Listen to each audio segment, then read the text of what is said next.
Hi, boys and girls. It's Pastor Dan at Good Shepherd. We sure miss you at Good Shepherd, and we're going to continue with our Wednesday chapel services. And I got some really fun feedback on the birds. Some of you came with some really cute names. There was Polly and Henry. One person came up with Chiquita Banana. Someone said Walter. And so you've come up with some really cute names. I'm not sure which one will work, but it's really been fun to hear from you. We miss you at Good Shepherd, and I've really loved getting your notes and your texts and some of your Facebook messages. So just continue to know that we love you at Good Shepherd, and we're glad that you're safe at home with your moms and dads. And we hope and pray that school is going really well, and that we hope and pray for your teachers who are working really hard so that they can get you all the information and learning that you can have. So I want to tell you a story. Remember I told you about my bird, and my friend bought it for me. And we all have good days and bad days. And he knew that if I had this, I could come in and it would make me laugh and smile, and it does. And it reminds me of a Bible story. There was a time in the Bible, and people were getting really upset. And they were arguing, and you had some rich people and poor people, and they were all trying to be a church together. And some of the rich people, they weren't treating the poor people really nicely. And people started to get really angry. And temper started to boil over. People were getting mad. And it's in the New Testament. Your moms and dads might know this passage. It's from 1 Corinthians, it's chapter 13. And it's a letter about love. And so your moms and dads have probably heard this at weddings. Maybe they can look it up.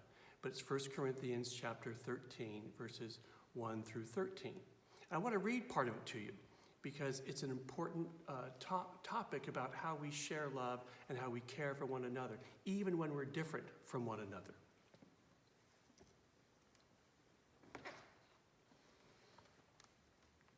It says this. It says, love is patient, love is kind, love is not envious or boastful or arrogant or rude. It does not insist on its own way. It's not irritable or resentful. Does not rejoice in wrongdoing, but rejoices in the truth. It bears all things, it believes all things, hopes all things, and endures all things. And now faith, hope, and love abide, these three, and the greatest of these is love. The person who wrote that, his name was the Apostle Paul. And Paul is using a word for love. I'll tell you the Greek word. It's kind of a big word. It's called agape. Can you say that? Agape? So it's a love where we love our fellow human beings. It's a deep love of our community, of not just the people who are our family members, the people we know and love them, but it's now all people and how we care for one another despite our differences and our unique abilities. And so Paul is using agape love to remind them that's the love that Christ wants us to be connected to. And more than ever now, this is the kind of love that we're going to have to share with our neighbors. It's going to be this agape love that all of us are sheltered in place and we're having to live life very differently.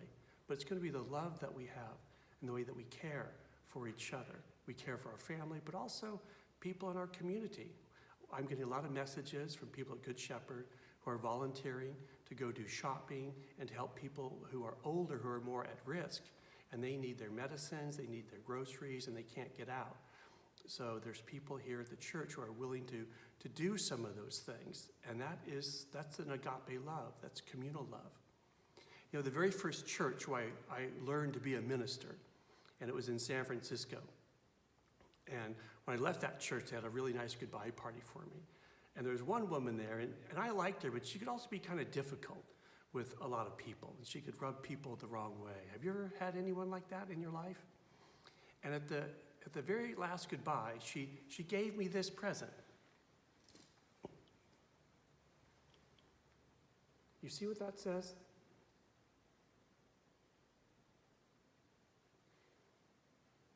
And I've kept this in my offices ever since.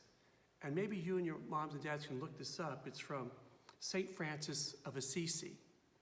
And it says, preach the gospel at all times. If necessary, use words.